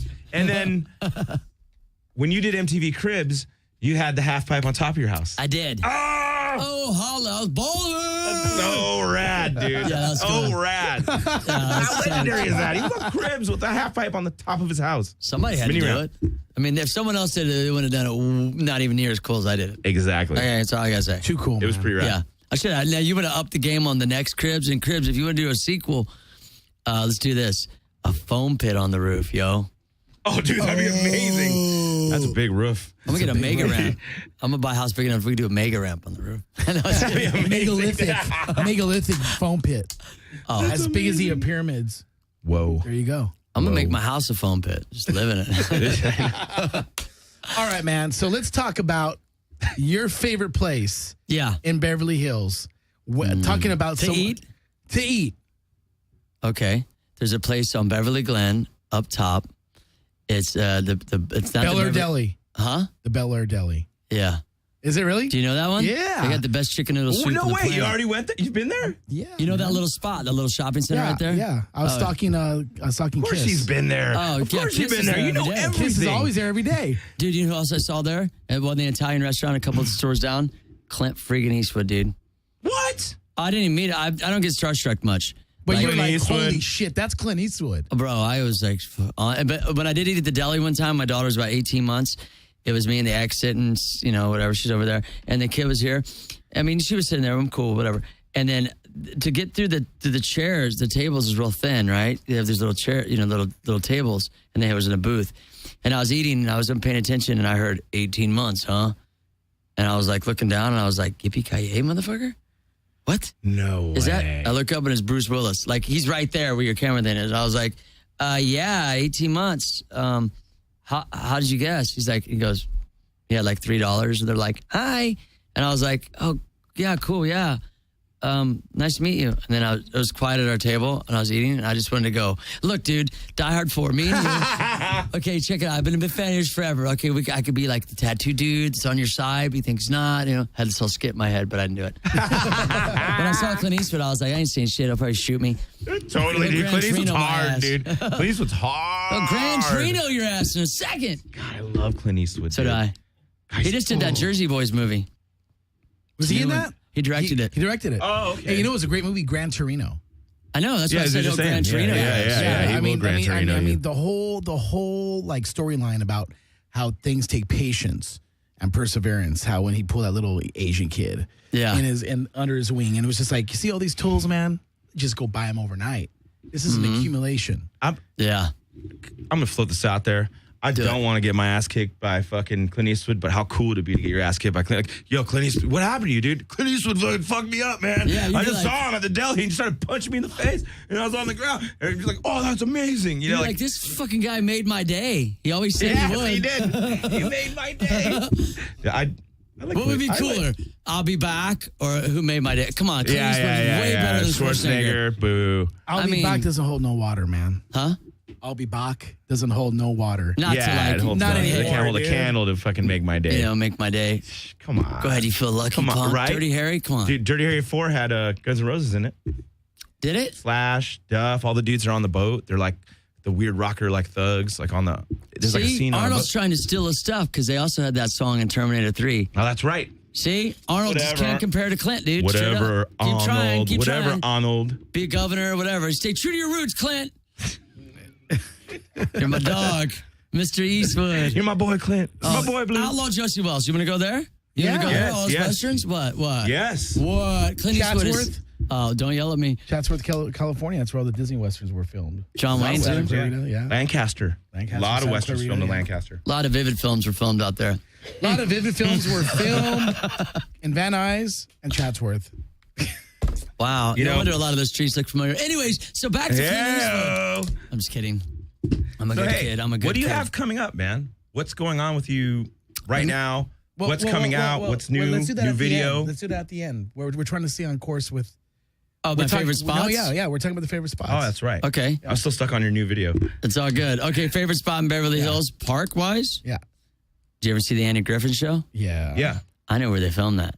Really? It's a cool little duck pond, little place in between Coldwater, and if you go up Coldwater by Coldwater Park and go up into the hills, it's where do you know where Coldwater Canyon is? Absolutely. And the tree people? You know, little place, the tree people? No. It's like where to where you could keep going down Coldwater or stay on Mulholland. You know where you're at? Like, say you're going down Mulholland and you can go this way to go down Coldwater. Yep. You know, because Coldwater kind of breaks off. It goes up, then it goes along Mulholland, and then go back down. Well, right where it breaks, if you go into that neighborhood and go straight down, there's a little park. They have a sick duck pond with turtles, perfect for kids, and it's a little lake. And it looks like you're freaking in, like, there's pine trees and stuff. It doesn't look anything like California. It's a tucked away little park. It's rad. So, and I have kids, so I take my kids there and we feed the ducks. That's amazing. Not supposed to, but, things happen. So it's a place where you could, like, take the family, roam around, see the ducks, see some wildlife. Yeah, and it's cool because it's the beginning of Andy Griffin, dude. Yeah. When he's walking and he's kicking his rocks. That was Beverly Hills. Yeah. That's crazy. Dude, this little park, though, you would never guess. That's some crazy LA history. No, right there's no there, palm dude. trees and stuff. They're huge pine trees. It looks like you're in, like, the Ozarks. It's a trip. It's a trip out, dude. It's like a whole nother planet in that little area. So that'd be my favorite park. That's cool. That's one of the best things I've heard yet from a guest when they're I love talking that. about LA spots. Dude, Andy Griffith Park, the intro. Yeah. When he's cruising down that little street, and you could drive around the lake. But here's a little fact. You have to stop all the way at the stop sign because some moron out there put it to where you could put a camera on a stop sign. And if you run it, it'll flash and give you a ticket. No way. Yeah, dude. That's so lame. I'm going to go over there and spray paint the I know. Yeah, and how do I know? Because moi got a ticket. No, you got a camera ticket. I did the California roll stop sign. You know what I mean? Dude, the California roll. I'm in a hurry, dude. I get sushi. I'm out here. I'm pretty good at the California roll. California roll. Yeah, I roll right through everyone, dude. Right Okay. through every stop light, stop sign. I don't stop. Favorite what else in Beverly Hills? I want to know if there's Mexican food in Beverly Hills. No. None. No. Zero. I mean, nothing that, like, no. It just doesn't happen. No, because the thing in Beverly Hills is like there's not a whole lot of businesses there. Sure. You have to like keep everybody out. Yeah, like Beverly Hills Hotel, Bel Air Hotel, but that's in Bel Air. But like from the Beverly Hills Hotel, if you go up to Mulholland, there's nothing. A Beverly Glen, there's like a little deli market, but not until you get up to that little shopping center. So there's not really anything there to go to. I mean, there's some things, but not much. So when I lived in the hills, it was cool, but to go do things, you'd always go to the valley, you'd come over to Hollywood. So I feel like I'm a lot Hollywood, Sherman Oaks. That whole path of like Hollywood, Beverly Hills, Sherman Oaks. Every day I'm in those three cities. And usually now I'm just passing through Beverly Hills. Now, what about bike shops? Do you ever go to, I know you're fully pro sponsored and stuff. Is there any bike shops when you need to buy anything? You go well, there's one on Ventura, but I don't know the name of it. But I only go get tubes because they don't have anything there that I could like use. Right. It's like, it's all mountain bike, road bike stuff. Right. It's not BMX. I go in there, I'm in a tube and that's about it. But I get a patch kit, dude. I'm like, I roach that. Because here's the deal. You patch a tube. Tube's like $7. Patch kit, you can just keep patching your tube. It's easier. Right. You don't have to take off your ram. Just like whatever. That's awesome. Unless you have a blowout. Right. So what about live venues to see bands or play? Where does Rick Thorne like to go see bands and like what venues you like to play? I like to go to the Roxy. I like to play the Roxy because I think it's awesome, landmark, and like so many people there. I played Loaded. I like going to Loaded. Loaded's rad, and that's like one of the few places that's left for punk bands that you don't have to pay to play. It's like a real venue. It's like they don't make bands sell tickets. LA's got it's pretty bad. Yeah. Right now there's a venue crisis, I think, in LA. More than ever. Yeah. There's some great venues, but there's some not great venues. Yeah. But I like Nick Adler, and I like those guys up there a lot at the Roxy a lot. Yeah. And they're real nice to me. And I just like going in the Roxy. I just get like a nostalgia. Like Bob Marley played that freaking stage. You know what I mean? I'm just like, it's amazing. I like it there. The Viper's cool. The sound is killer at the Viper Room. Too. Yeah. I've played with you at the Viper Room. Yeah. I did play with you at the Viper Room, dude. Yeah. That's cool. Yeah. So That's I would awesome. say there, like, and that's in Hollywood. I mean, there's places in the Valley, but I always tend to go more into the Hollywood side. But there are some places in the Valley that are cool, but they're more like sports bars and stuff. Right. They don't really have a club feel. It's really. like a venue. Right. Some do. I mean, there are some, but not as many. Let's go back into some Rick Thorne nostalgia. I'm down. Let's go. All right. Let's talk about the first pro contest you ever won. Where was it and what year? Well, I didn't win a lot of contests. I'm just going to put it out there. Don't get mad at me. I placed. I never won an X Games. I thought you did. No.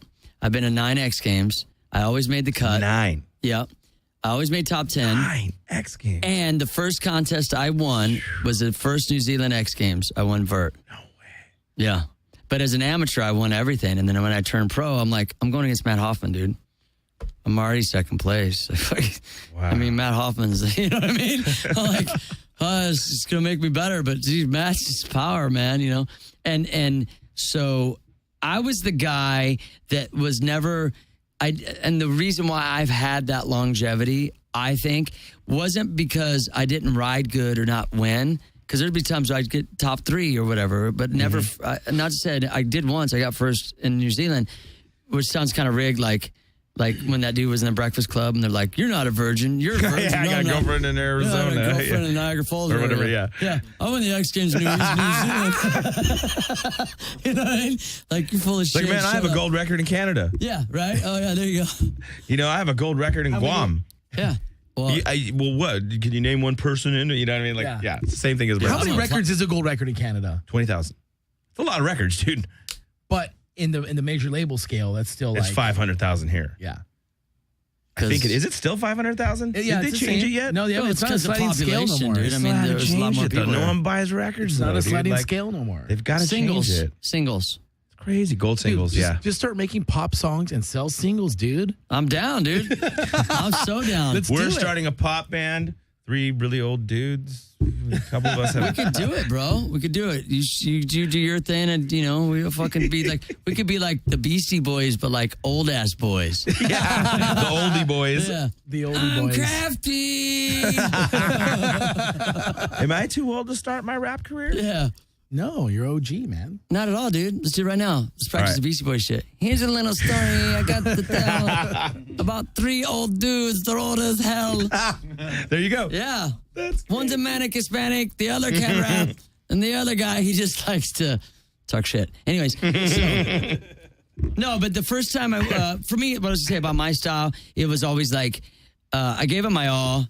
And I was more of an entertainer. And a lot of people don't really know this. I made a lot of the money that I made from the entertainment industry. It was like you grind hardcore touring with bikes.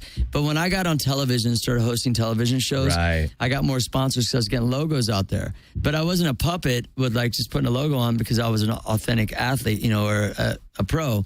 So a lot of the money I came from like movies and radio and TV. That was where I was getting real big bulks of money. You were in Triple X. I was. And Paul Blart. Did you ever see Paul Blart? Yeah, Mall Cop. Mall Cop. Mall And they're playing that like with crazy. Mike V. Yep, with Mike V. So and we're cool. both getting residual checks right now. I love it. I love that scene when he goes in there and he's playing video games and Detroit Rock City comes on. That was perfect for Mike. Dude, Mike's rad. I love Mike's Mike the best, dude. So what parts were you on in Paul Blart Mall Cop? Paul Blart was when we were in the mall chasing him. Right, and one of the bikes, right? And then we were chasing him around. That was all of my scenes were in the mall. Everything we shot, all of us was pretty much in the mall. What mall was that again? Burlington Mall and Burlington, Vermont? Vermont, yeah. But Burlington, Vermont, no way. We stayed in Boston the whole time. Wow.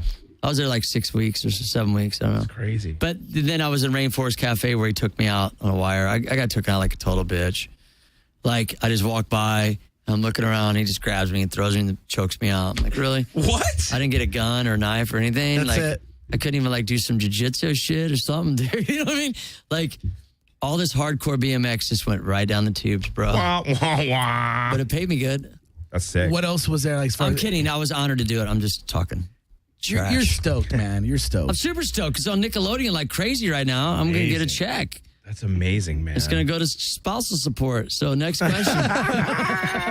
Dude, that's great. Fuck. What Nickelodeon? How many more years of this I got to do? What's that? So what show on Nickelodeon are you on?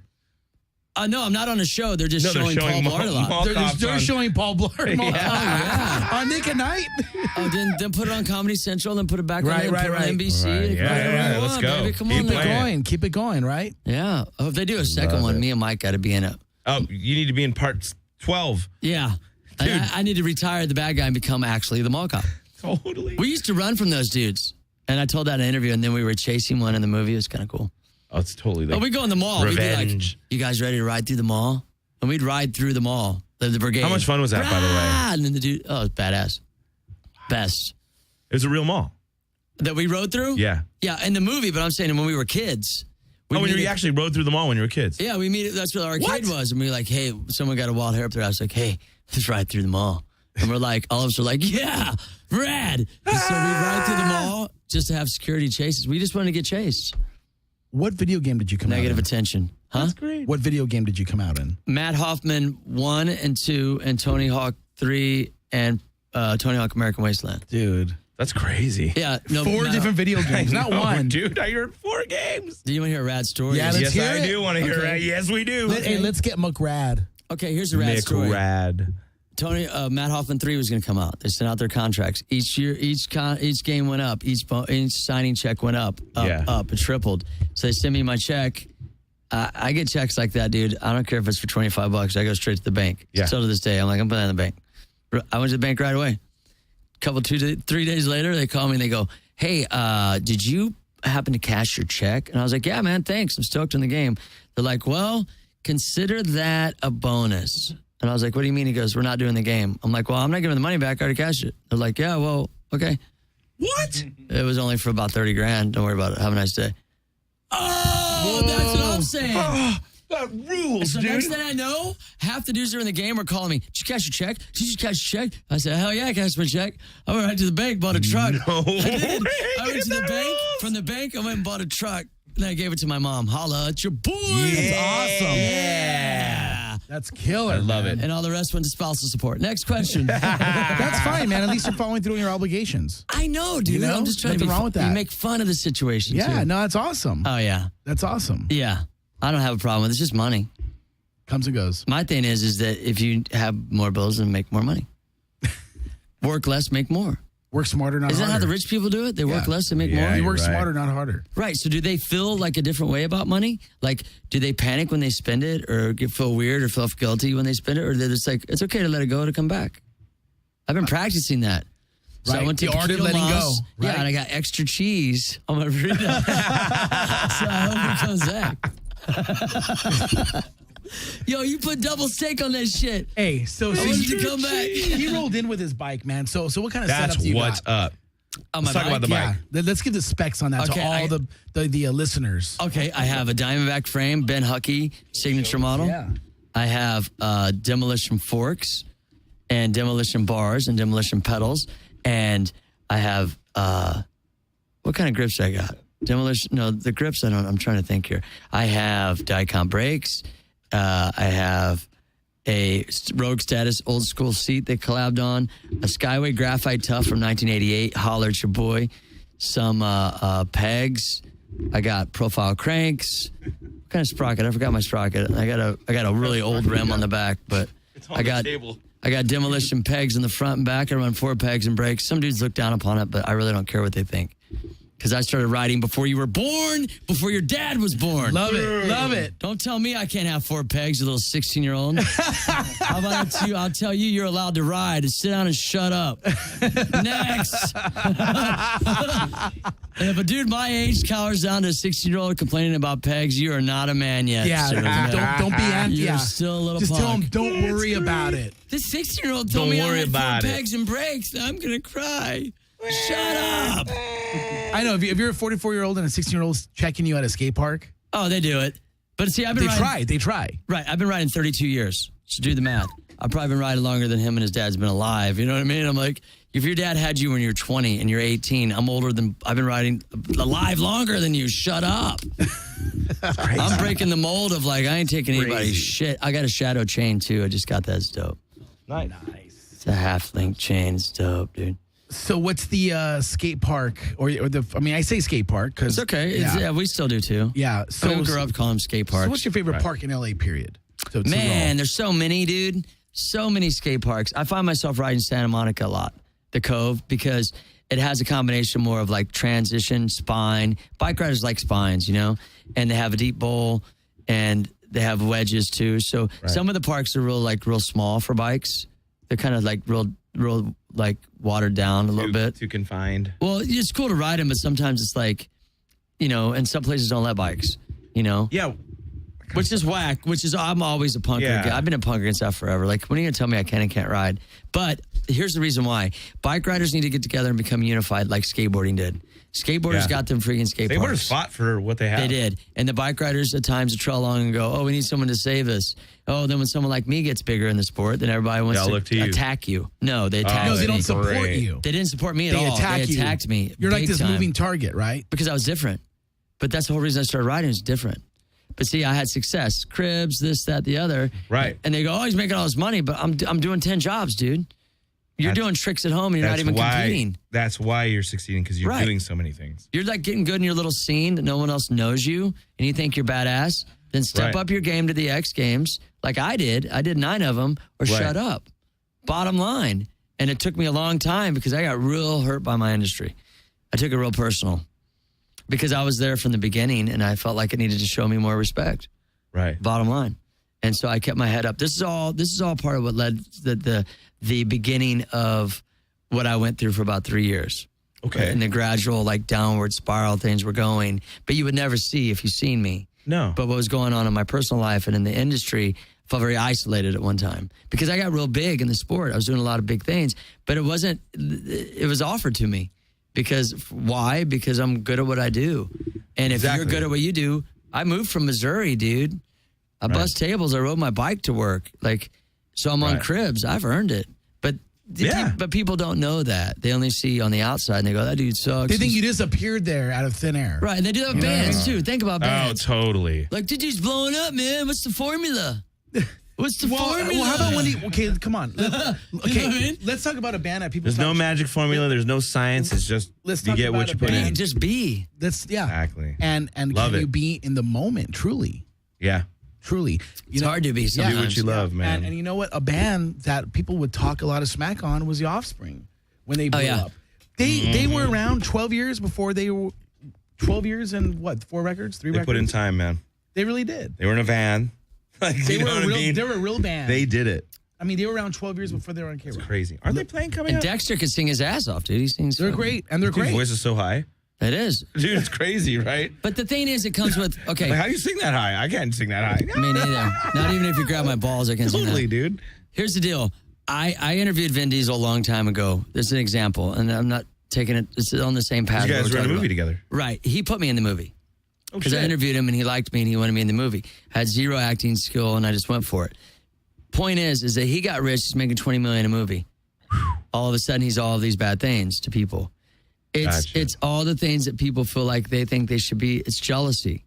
It's one of the worst things in the planet. It's one of the worst things to destroy a human being. If you're jealous or people are jealous upon you, it's the worst thing because I went through that phase, dude. Where you were jealous of others or people were jealous of you? No, I was jealous of others because I felt like the rug got pulled out from underneath me. And all I was doing was my job with some certain sponsors that dropped me for no apparent reason. Then all of a sudden the economy and this and that didn't help anything. But the point is that the way I became jealous of certain individuals that I toured with or that I knew, and I felt like I was as good as they were, and why wasn't my phone ringing anymore? And it's all the Hollywood true story shit you hear. And I had to check myself real quick, but it took me about 6 months or so, at least, or not longer. It took time just to repair that. Right. And what I was projecting was exactly what I was getting back. Nobody was calling me. My phone wasn't ringing. I wasn't getting jobs. I'm not sitting here right now doing an interview on the radio. My vibration changed. Right. And so the jealousy, I went through that. I mean, I've been the hater and been the hated.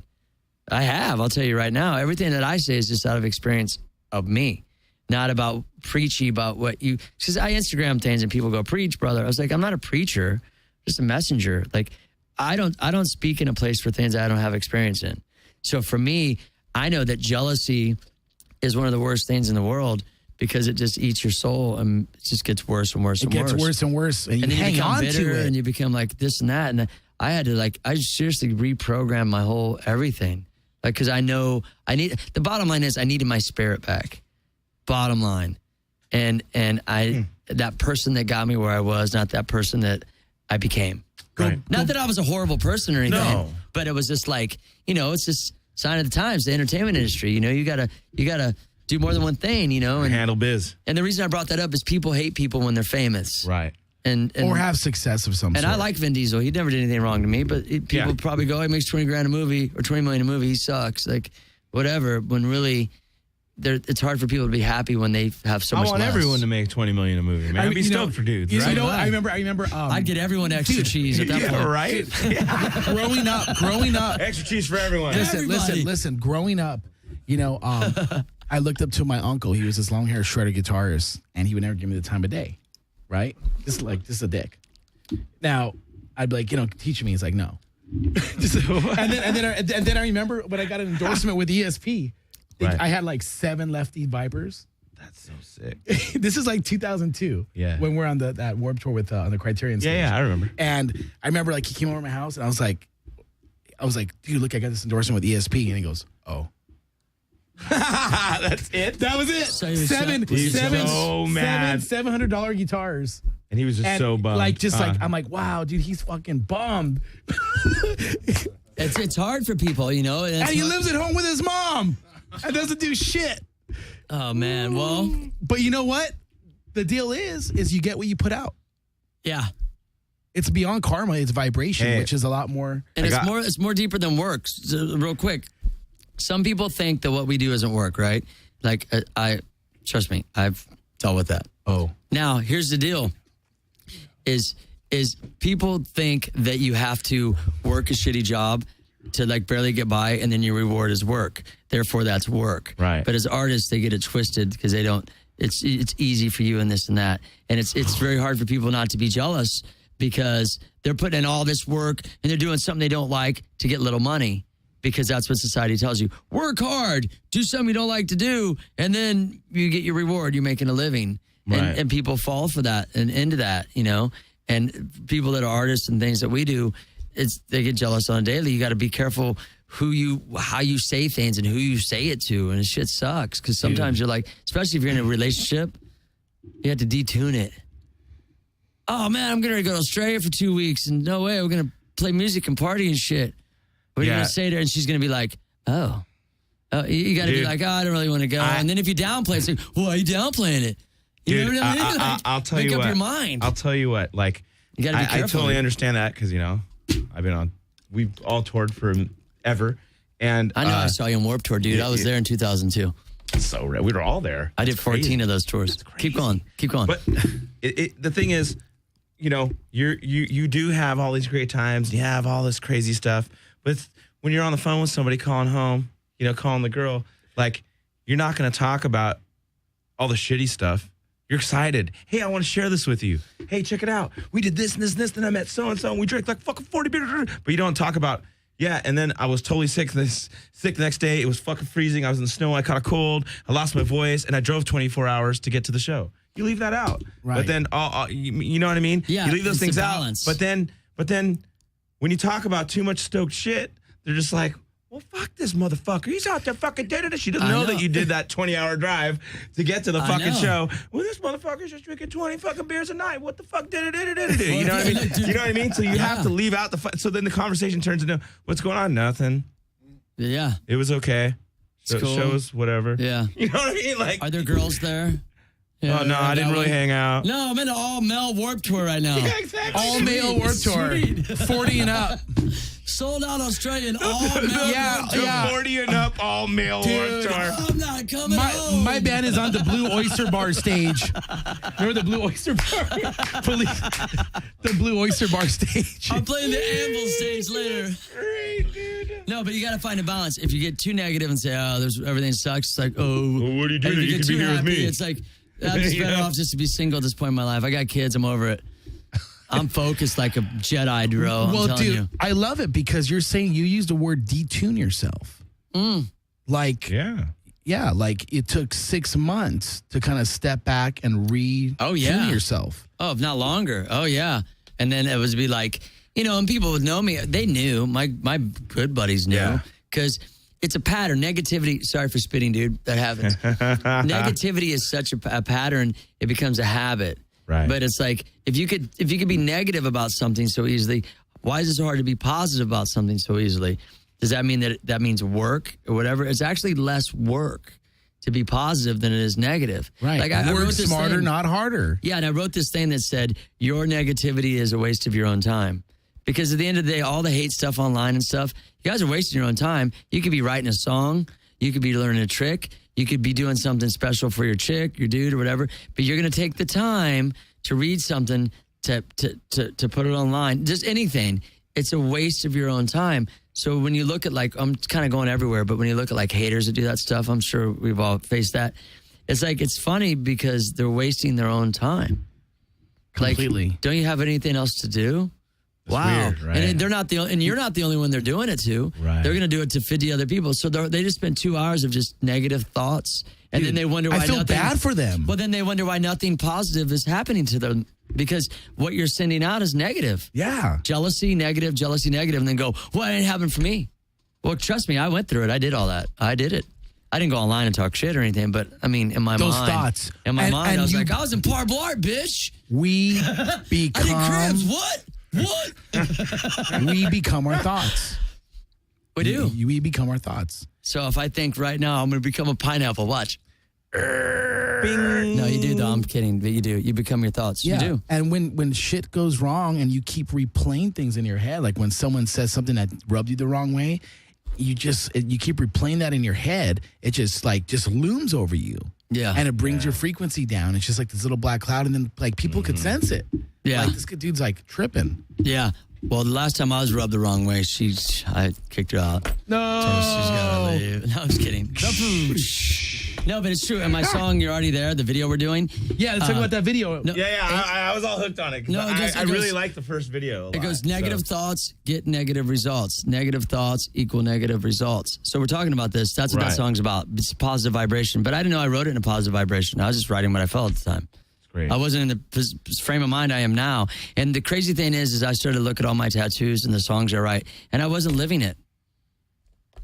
What I mean was, it's like, yeah, I got all these positive words, but then I'm sitting here in the hills getting jealous of people and not being determined and all these things that I have tattooed on me and never give up. And in my gut, I felt like a big weight that I'd given up. And then I'd write positive songs, but I wasn't really like living it. It was like I wanted it, but I was afraid to accept what was happening in your life, right? So once I bridged that gap, I'm like, dude, yeah, let's pin it. You know, and like really, not to say that it wasn't in me, I just didn't identify with it yet.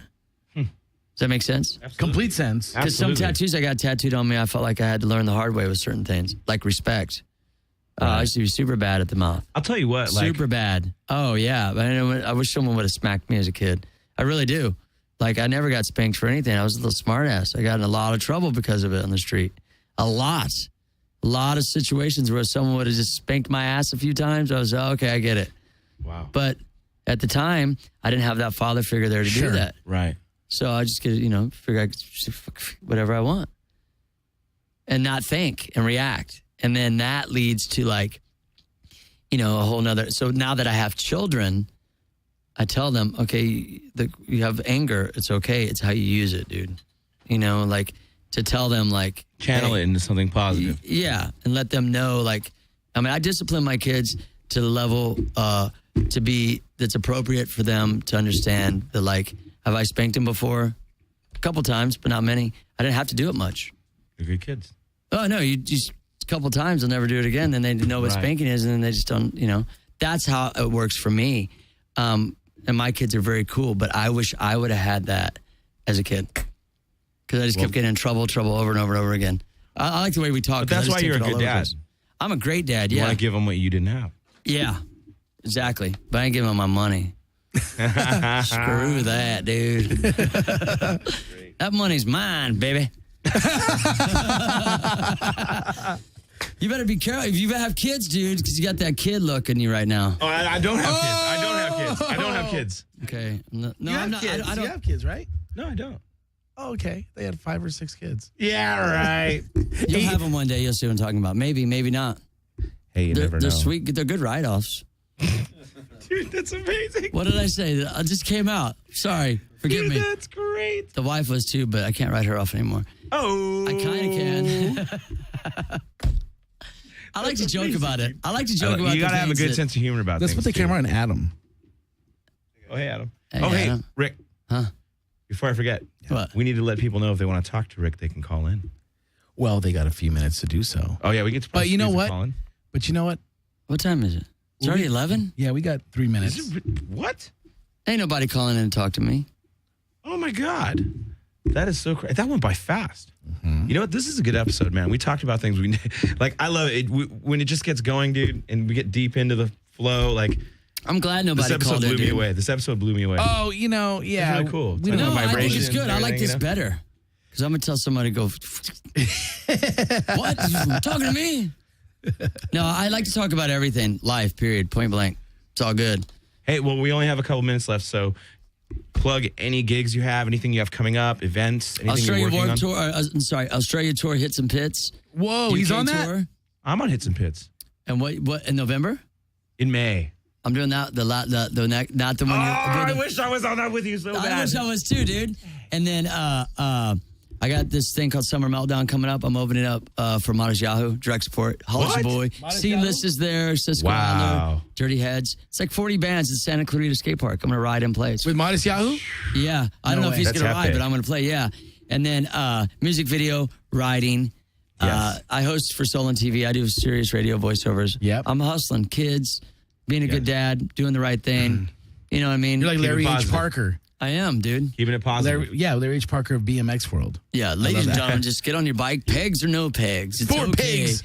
You got 4 pigs, dude. You're not punk. Oh, God. Punk rock to you is not the same punk rock music I grew up on, youngin'. Not even close. Exactly. We didn't go buy our uniforms at Hot Topic. Yeah. Right. Well, didn't Mike Ness say that in the Live at the Roxy? Back when punk rock was dangerous. You That's couldn't go so down good. the street and get your hair dyed pink. You know? Dude, that rules. Oh, yeah. Mike Ness is the bomb. Dizzle, rizzle, dizzle. He kept it real. Keeping it real, He man. still does keep it real. Probably, dude. yeah. Yeah, he's cool. So, But no, I got a bunch of stuff going. I'm always busy. I'm not hard to find. Just Google me. Oh, we will. wait, what's your website Not hard again? to find, baby. Google me. RickThorne.tv. Just RickThorne.tv. With an E. Okay, cool. RickThorne.tv. And only any girls that want to hit me up, here's your qualifications real quick. Job, car, live on your own. Otherwise, Those are the new leave me alone. qualifications, right? Yeah. Instagram Yeah. at Rick Thorne. Instagram and Rick Thorne. And if we go out to dinner, you're paying half. Bottom line. 50-50. Setting boundaries, dude. Hey, ladies, Yeah. if you want to go on a date with Rick, just call us at the studio. We'll set you up. 800-893-9562. Yeah. We'll, no, we'll if you wanna screen go on a all date the. with me, We'll you're screen them paying all. the freaking whole bill, dude. I'm over it. Exactly. This There is you go. the Win a Date with Rick Thorne and You Pay contest on Los Angeles East. And you pay. You win a contest, but they have to pay. Yeah. But Write us on our Facebook page, please. They gotta be Read, hot, though. You gotta be please. hot, dude. I'm gonna, Right on. That's great, dude. Rick Thorne, thank you. Shout out to Monster and Solon. Yeah, Yes. and noisy sunglasses, Yeah, too. and Yes. GoPro. And GoPro. This is the 126th episode of Thank Los you, Rick Angeles Thorne. Nista. Yeah. Thank you.